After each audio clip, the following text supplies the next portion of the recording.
नमस्कार, आप देख रहे हैं बोले भारत यूपी की बात। मनीष के साथ में आपका बहुत स्वागत है। विपक्ष का क्या काम होता है? हम सब लोग यही जानते हैं कि सत्तारूढ़ दल में बैठी पार्टी और सरकार जो काम नहीं कर पा रही है या जो गलत कर रही है, उसके बारे में विपक्ष उसे आगाह करे, चेतावनी दे और जनता को भी जगाए कि ये गलत हो रहा है।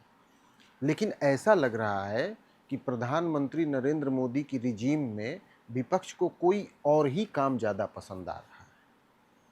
महंगाई, भ्रष्टाचार, बिजली की तंगी, इसके अलावा तमाम ऐसे मुद्दे हैं जिस पर पूरे देश में बात हो रही है, लेकिन विपक्षी नेताओं को तो जैसे कोई और ही राग अलापना है। देश में कौन सा नैरेटिव खड़ा किया जाए जिससे कि जनता को दो पैसे का फ़ायदा हो? क्या विपक्ष को इससे कुछ लेना देना रह गया है? मैं ये बात इसलिए ज़ोर देकर कह रहा हूँ क्योंकि आए दिन कम से कम यूपी में तो समाजवादी पार्टी और कांग्रेस, यही दो पार्टियां विपक्ष में हैं और वोकल हैं। इनके नेताओं के द्वारा ऐसे ऐसे बयान आ रहे हैं कि पूरे देश भर में जो जनता की भलाई का नैरेटिव खड़ा किया जा रहा है वो डिरेल हो जा रहा है। ऐसे में बात होती है कि विपक्ष कोई मुद्दा क्यों नहीं उठा रहा है। विपक्ष क्या ही मुद्दा उठाए, विपक्ष उन मुद्दों को उठाने में बिजी हो जा रहा है जिनका कोई मतलब नहीं है। व्यक्तिगत हमलों से जनता को क्या हासिल होगा? प्रधानमंत्री नरेंद्र मोदी के खिलाफ 2014 के लोकसभा चुनाव से पहले कांग्रेस के सीनियर लीडर मणिशंकर अय्यर ने कैसे शब्दों का इस्तेमाल किया था? पूरे लोकसभा चुनाव को उन्होंने डिरेल कर दिया था। अब यूपी में विधानसभा चुनाव की तैयारी चल रही है, लेकिन समाजवादी पार्टी और कांग्रेस, इन दोनों ही दलों के नेता ऐसा लग रहा है कि जैसे पूरे नैरेटिव को ही डिरेल कर देंगे। पहले समाजवादी पार्टी के हमीरपुर के सांसद अजेंद्र लोधी ने नरेंद्र मोदी पर ओछी टिप्पणी की। इसके लिए पूरे देश भर में और यूपी के तमाम नेताओं के द्वारा उनकी निंदा भी की गई और तमाम तहरीरें भी थानों में पड़ी कि एफआईआर दर्ज हो। और अब कांग्रेस के प्रदेश अध्यक्ष अजय राय, वो भी इस लड़ाई में कूद गए हैं। प्रधानमंत्री नरेंद्र मोदी को गाली बकने से जनता का क्या फायदा हो रहा है और भाजपा को ही क्या नुकसान हो रहा है? इससे तो और भाजपा को सिंपैथी मिल रही है। लेकिन अजय राय, पहले राहुल गांधी ने रायबरेली के दौरे पर जब वो थे तब उन्होंने प्रधानमंत्री नरेंद्र मोदी और गृह मंत्री अमित शाह को ट्रेटर करके संबोधित किया। उनकी इस बात को आगे बढ़ाने के लिए कांग्रेस के यूपी के प्रदेश अध्यक्ष अजय राय ने कांग्रेस मुख्यालय में प्रेस कॉन्फ्रेंस की और कहा कि राहुल गांधी ने जो कहा वो सही कहा है। यही नहीं वो रुके, उन्होंने महोबा में एक ऐसा बयान दिया जिसकी पूरे देश भर में निंदा हो रही है कि क्या कोई पार्टी का स्टेट प्रेसिडेंट किसी प्राइम मिनिस्टर के लिए तो छोड़िए, क्या एक अदने इंसान के लिए भी ऐसे शब्दों का इस्तेमाल कर सकता है?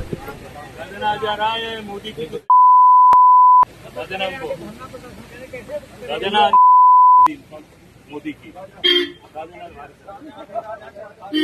खास बात यह है कि अजय राय की ये जुबान नहीं फिसली है, गफलत में नहीं बोल गए हैं, बल्कि सोची समझी रणनीति और बहुत सोच समझ के उन्होंने ये बयान दिया है। क्योंकि उन्होंने सिर्फ एक बार ये बात नहीं बोली, कैमरे के सामने 2 बार अपने बयान को दिया।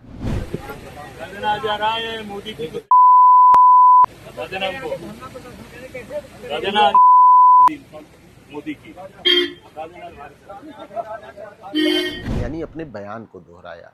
जाहिर सी बात है, प्रधानमंत्री नरेंद्र मोदी पे इस तरीके की ओछी टिप्पणी करने पर पूरे देश भर के जितने भी भाजपा के नेता हैं वो लगातार अजय राय को घेर रहे हैं। और तो और महोबा में उनके ऊपर एक एफआईआर भी दर्ज की गई है। शर्म आनी चाहिए कांग्रेसियों को, धिक्कार होना चाहिए। किस तरह की भाषा का प्रयोग कर रहे हैं? गाली गलौज की भाषा आप मर्यादित राजनीतिक वातावरण में, ये किस तरह की भाषा का प्रयोग है? पहले राहुल गांधी जानबूझ करके अपमानित करने की चेष्टा करते हैं और अब अजय राय ने तो सारी मर्यादाएं तोड़ दी है। राजनीति की कोई मर्यादा नहीं रह गई है, शुद्ध रूप से गाली गलौज की प्रयोग कर रहे हैं। प्रधानमंत्री जी के प्रति इतनी घृणा, इतनी नफरत आखिर कांग्रेसियों को क्यों है? क्यों बर्दाश्त नहीं हो रहा है कि देश के सर्वोच्च पद पर एक पिछड़ी बिरादरी का, एक सामान्य पृष्ठभूमि का व्यक्ति वहां तक पहुंच गया? पूरी कांग्रेस पार्टी आज होड़ में मची हुई है, प्रतिस्पर्धा में लगी हुई है कि कौन प्रधानमंत्री जी के प्रति कितने अशोभनीय, अमर्यादित टिप्पणियां कर सकता है, गाली गलौज कर सकता है। लेकिन इसका खामियाजा कांग्रेस पार्टी को भुगतना पड़ेगा। कि ऐसी भाषाओं की हम घोर निंदा करते हैं, जिनके नेता ही अभद्र बोल रहे हों तो उनके चेला लोगों का तो हाल वही होगा, उनसे भी आगे बढ़ के निकलेंगे। और ये उनकी हताशा और निराशा है। जो बिहार चुनाव हारे लोग, बंगाल हारे, दिल्ली हारे, मध्य प्रदेश हारे, राजस्थान हारे, महाराष्ट्र हारे, हरियाणा हारे, तो लोग परेशान हैं कि हम लोग जनता के बीच में तो जा नहीं रहे हैं और जनता मोदी जी के कामों पर और यूपी में योगी जी के कामों पर विश्वास करके और एनडीए को वोट दे रही है। इससे लोग हताशा और निराशा में अनर्गल बयानबाजी कर रहे हैं। असल में अजय राय महोबा में गए थे एक बच्ची को न्याय दिलाने की मांग को लेकर उसके परिजनों से मिलने के लिए, लेकिन उनके मुंह से ऐसी बात निकली जिससे वो खुद निशाने पे आ गए हैं। और आ भी क्यों न जाएं, जिस तरीके की भाषा का उन्होंने इस्तेमाल किया है। लेकिन अब अजय राय अपने ही बयान से पलट गए हैं। अब अजय राय का कहना है कि बच्ची को न्याय दिलाने के लिए वो महोबा गए थे, लेकिन उन्हें रोकने के लिए योगी सरकार की पूरी फोर्स बुंदेलखंड में तैनात हो गई। लेकिन बचते बचाते वो वहां पहुंचे और किसी तरीके से वो लखनऊ रात में 2 बजे पहुंचे हैं और लखनऊ पहुंचते ही उन्होंने अपने बयान को डिसोन कर दिया। ठीक है, मैं रात को लौटा हूँ 2 बजे रात को लखनऊ। तो आज उस बच्ची की बात उठाने के लिए मेरे ये फर्जी जो वीडियो एआई जनरेट करके चला रहे हैं, एक नहीं 10 अब चलाओ, मेरे ऊपर 10 मुकदमे लगाओ, 100 लगाओ, पर उस दलित बच्ची को न्याय दो, ये मेरी मांग है। और उस अपराधियों के ऊपर कड़ी से कड़ी कार्रवाई होनी चाहिए। भाई, जब आप में सामना करने का साहस नहीं था तो ऐसा बयान क्यों दिया? और अब आप अपने ही बयान को बता रहे हैं कि एआई जेनरेटेड है, जबकि उस पर इतनी बातें हो चुकी तब आपको वो एआई जेनरेटेड लग रहा है। जब आप में साहस नहीं है अपने स्टेटमेंट को ओन करने का, तो आपको बोलने से पहले इस बात को सोचना चाहिए था। और यदि आपने जानबूझकर और साजिशन बोला है तो उस पर अड़े रहिए। भाई, निष्ठा की बात तो यही होती है। तो अब बयान से पलटने का क्या मतलब है? इसके कई राजनीतिक मतलब हैं। आपने देखा होगा कि पिछले कुछ दिनों में अजय राय अचानक से बहुत एग्रेसिव हो गए हैं और एग्रेशन भी ऐसा कि उल्टी पुल्टी बातें कर रहे हैं।